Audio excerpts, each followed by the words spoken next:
I was born to hate Jews. It was part of my life. I never questioned it.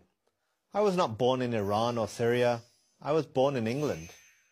My parents moved there from Pakistan. Theirs was the typical immigrant story. Moved to the West in the hope of making a better life for themselves and their children. We were a devout Muslim family, but not extremist or radical in any way. We only wished the best for everyone.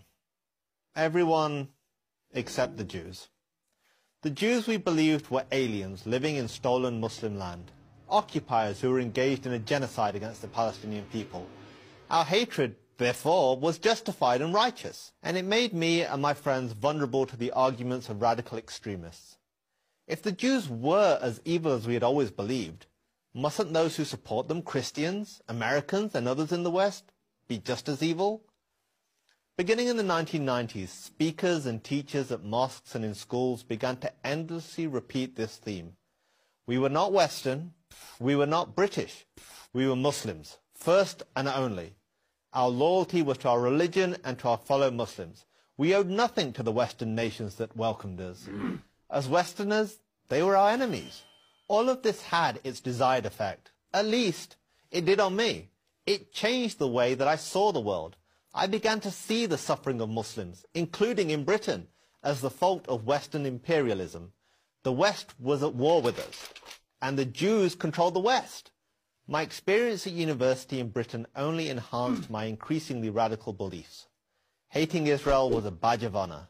Stage an anti-Israel, pro-Palestinian rally, and you were sure to draw a large, approving crowd. While at university, I decided the protests and propaganda against Israel were not enough. True jihad demanded violence. So I made plans to join the real fight. I would leave college and join a terrorist training camp in Pakistan. But fortunately for me, fate intervened. In a bookstore. I came across a book called The Case for Israel by Harvard law professor Alan Dershowitz. The Case for Israel? What case could there be? The title itself made me furious, and I began to read the pages almost as an act of defiance. How ill-informed, how stupid could this guy be to defend the indefensible? Well, he was a Jew. That had to be the answer. Still, I read, and what I read challenged all of my dogmas about Israel and the Jews.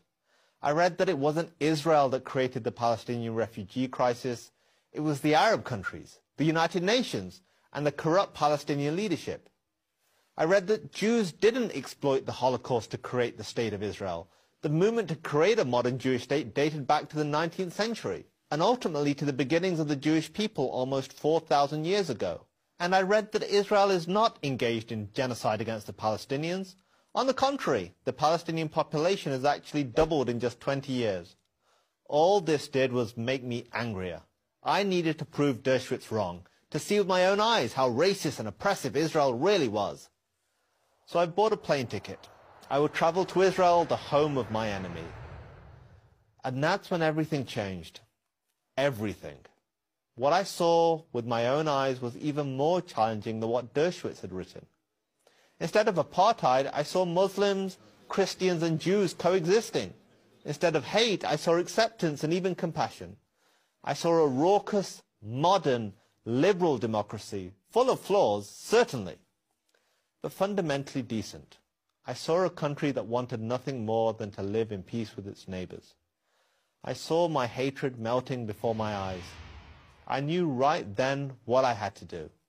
Too many people on this planet are consumed with the same hatred that consumed me. They have been taught to despise the Jewish state.